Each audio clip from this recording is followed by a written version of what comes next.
I felt like Morocco was home away from home. A lot of them mentioned, oh, Haile Gebrselassie, oh my God, come, hug me. They were hugging me like they met Haile. I was overwhelmed. You came up with this excellent idea. The only person within my 4-day experience who knew that the birthplace of the coffee is Ethiopia is one lady. Some kind of a cultural festival that unifies the whole country, and not only just us, but also the rest of the continent. The music similarity.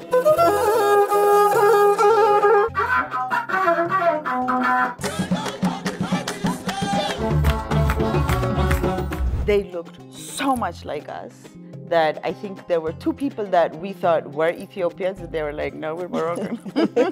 Let's support the art community. Let's bring Africa together. We have to, first of all, say thank you to the one organization that believed in what I was trying to do and sponsored it and actually sent me to Morocco with you, to thank Dashen Bank for allowing me to go and be able to record, interview, experience such an amazing festival.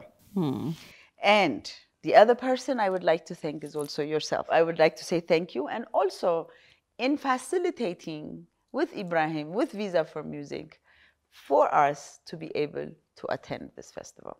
Thank you again. Thank you so much. With the Morocco, it's surprising. In 2019, in May, I was a panelist at the African Union on the World Press Freedom Day conference that Ethiopia held. And I represented Ethiopian artists, female, and I was a panelist, and he was sitting right next to me. And we greeted each other, and after exchanging greetings, he told me, oh, I'm from Morocco. I said, what? I love your country. I want to visit. He said, really? Yes, here's my card. I organized this event. It's happening in November. If you're interested, please come. And that was in May 2019. And in November, he kept his promise, and I went for the first time. And my visual art took me to the music world in Morocco. Beautiful. So I would like to know your first experience, because as you know, I'm still bubbling in my first experience. So I would like to know your first experience, and through both of our experiences, what I want out of this is to really show Ethiopia what Ethiopia is missing. Whether it's the country doing what they're doing, or the musicians or the artists going abroad and actually going through all these amazing things that are going around, and opening the door for maybe 1 or 2 people that would be like, oh my God, next year I gotta go. Yeah. It's possible. It is. When he promised me in May, I didn't think that it was going to happen. So I took my time applying. No matter what, without the application, they accepted me. And I went as a professional, and I joined. And the trip, the excitement started from here. Oh, I'm going to Morocco. I'm going to Morocco. I'm my dream country. Because when I envision Morocco, it's all about art, the walls. That was my keen interest in Morocco when I left. And when I went there, the people surprised me. I felt like Morocco was home away from home. From the airport till I find Ibrahim, everybody was happy to see me. They were embracing me, and there was something nice about my country. And from the things that they know, a lot of them mentioned, oh, Haile Gebrselassie, oh my God, come, hug me. And they were hugging me like they found or they met Haile. And some of them mentioned our last king, King Haile Selassie I. And also, surprisingly, ይጠብቃቹሃል ተሰማ. And I was overwhelmed. I almost cried. And It was a very, very nice experience. I found a Moroccan mother in between who embraced me, loved me, and claimed that whenever I go to Morocco, her house will be open for me. I have cousins, a lot of them. I don't know how to mention it. I have a family in Morocco. Gifts, appreciation, love. And when the music started, luckily, the day I arrived, it was the day that the music festival began. So there was from a reunion island, there were a parade and there were dush, dush. I was, oh my God, where am I? Am I still in this planet? Because I'm in Africa. I didn't expect this advanced technology, advanced transportation system, respecting time, and the people respecting tourists, respecting and hosting a lot of them, and giving opportunity. When I finished with that experience, and then I saw the Gnawa players.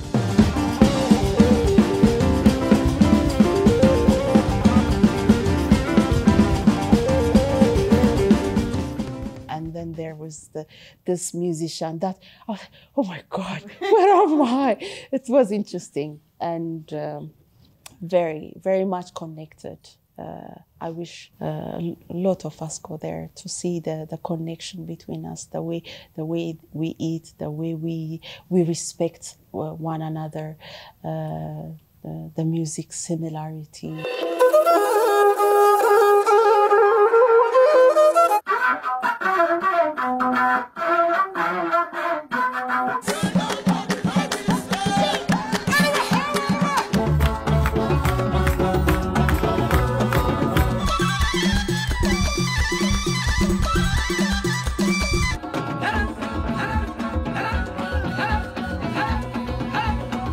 The color similarity, the hair similar, what? A lot of it. Yeah, exactly. Yeah. Because that was another experience that I had, is that as much love as they had for Ethiopians, they looked so much like us that I think there were two people that we thought were Ethiopians, and they were like, no, we're Moroccan.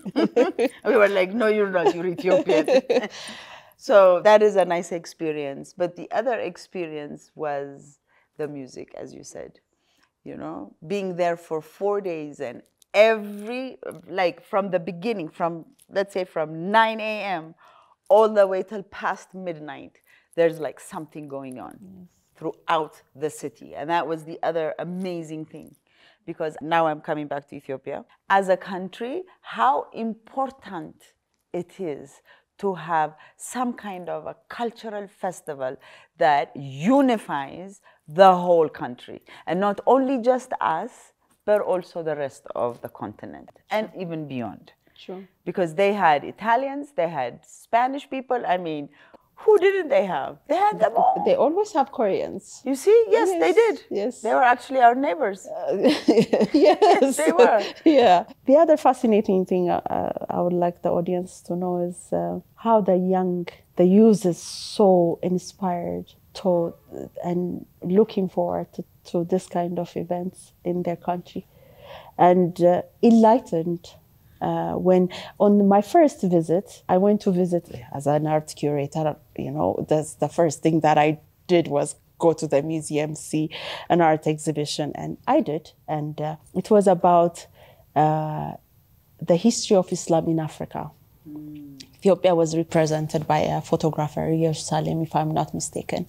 Her photographs were exhibited as well of her. I remember when I was about to enter, the security said, hold on. And I was like, why is he asking me to hold on? And there were hundreds of students with their teacher getting inside.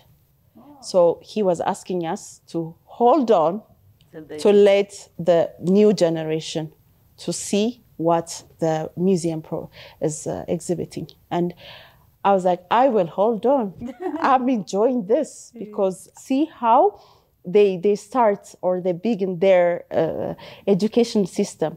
It's a school day, no matter, the kids came with their teachers, they go around, 3 floors of artworks and history, they got their lesson, and there was an agenda to write their names and what they have seen, how they have perceived it, what is more to add. And they were respecting every individual, and they were nurturing their next generation. So even their education system and the young, everybody embraced. Now it's not surprising for me when I go again and again, exactly. Because I've seen how they nurture and they grow their generation. So I envy Morocco. Yeah, I do too. That's the first thing I actually also said, but I truly do envy them. We're going on a parallel line, how they understand the meaning of foreigners coming to their country, showing how similar to other countries. This Visa for Music participants come from 50 countries, mostly from Africa and Middle East, of course, from everywhere. And how the tourism minister understands the value of us going there. How many people do benefit from these events? You know, the whole city. The whole city. I mean, the whole country, because some of us actually even ventured out. Yes. You know what I mean? And we want to go there again, that also. And the taxi driver, call it whatever, they make money. And this is not the only festival. This is one of the 50 festivals that they host.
One of the things that I had said was that I'm jealous of, because like you said, this is not, they're the only one. They have more, but the cultural festivals that they have is more than one. Yes. You know what I mean? So what I learned from them is they love and they nurture their culture. Sure. Their tradition. And at this point, when you come to Visa for Music, even though Visa for Music is not like a traditional festival, it also includes them. So you get to see what Morocco also has. So that inspires you to come back for the traditional side of their festivals. Yes, there are also booths stands that you can go through and then talk to and have a knowledge of those festivals as well. How do I get accreditation? You know, when is it happening? How can I come? to these events, there are so many informations that you get as well. And they teach you. And the beautiful thing that I've seen with the young Moroccans also is they're eager to learn. They want to know more. And they know a lot about Ethiopia. That's what really made me fall in love with their country.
So visa for music took 4 days.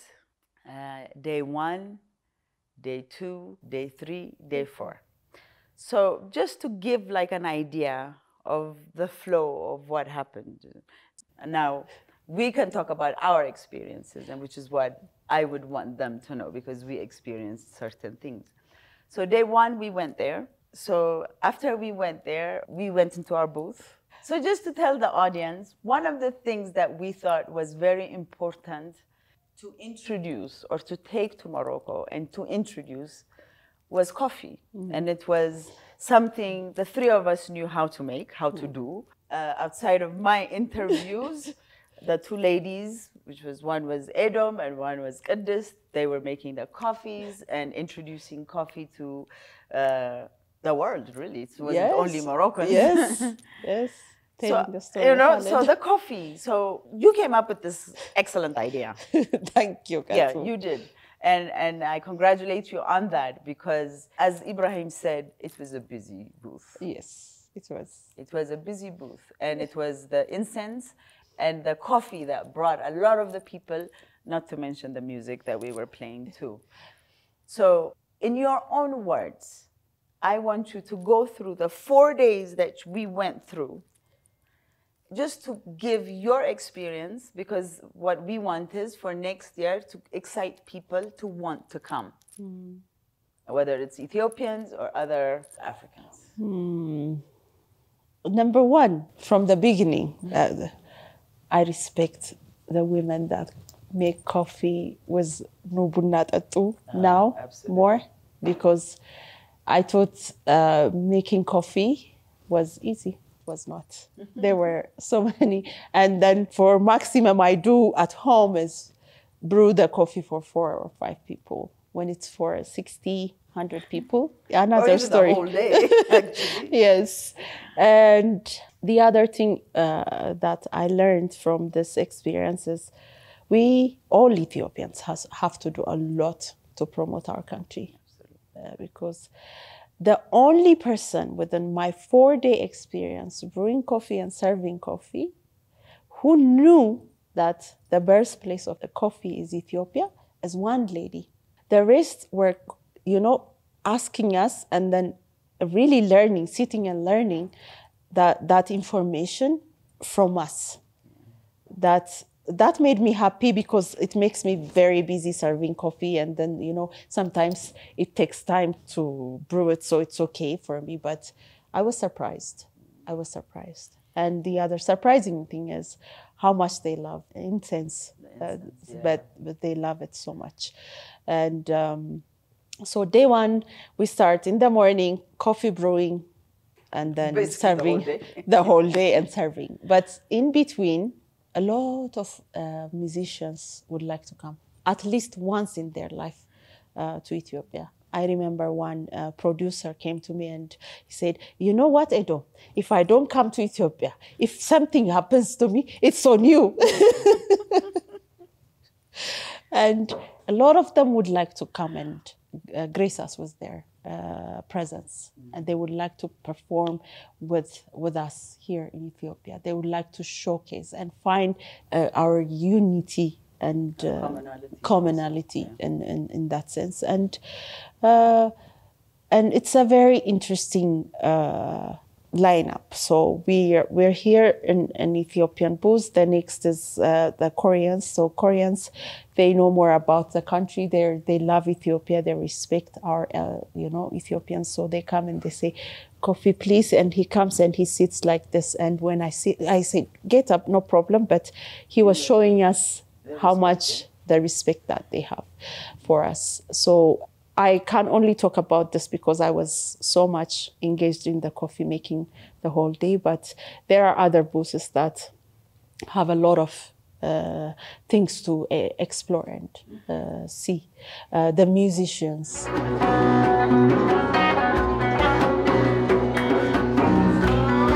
And even the jam sessions. Ooh, the jam sessions, oh my God.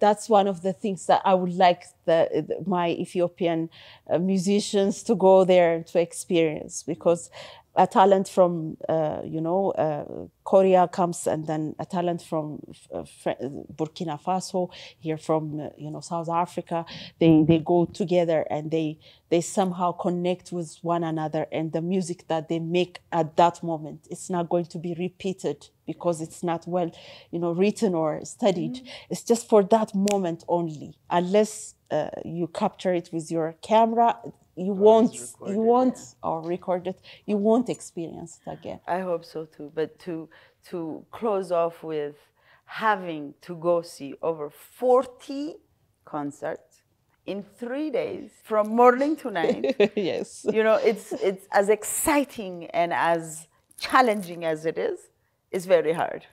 Because we saw it, and only because we were also working, that's why it became a challenge for us. But I knew people that jumped from one to the other. And the fact that they were in close proximity also helped. Yes. So what I want to say over here is, me and you have also met in doing events and Adash. What do you think going forward for Ethiopia, for event organizers, here and abroad? What do you think is the key thing for an event organizer to be able, it might be a hard question for you because we're in the same struggle, but from observing and from also getting to talk to Ibrahim, because you've known him for about 4 or 5 years, what do you think our challenge is, and how can we overcome that challenge and be another? Like, we are what? Africa, we are the house of AU. You know what I mean? And we don't have like a festival that we have every year. Even the ones that used to are no longer happening. So going forward, how do you think, as event organizers, how do you think we should overcome our challenges? Or are we even able to overcome these challenges? Because flight is also another issue, by the way. We haven't touched that one. I know. But honestly speaking, I think we need to know our audiences. One thing I understand from my Moroccan experiences, in each venue, in each concert, the Moroccans know the artist, dance with the music, clap when they need to, when they need to.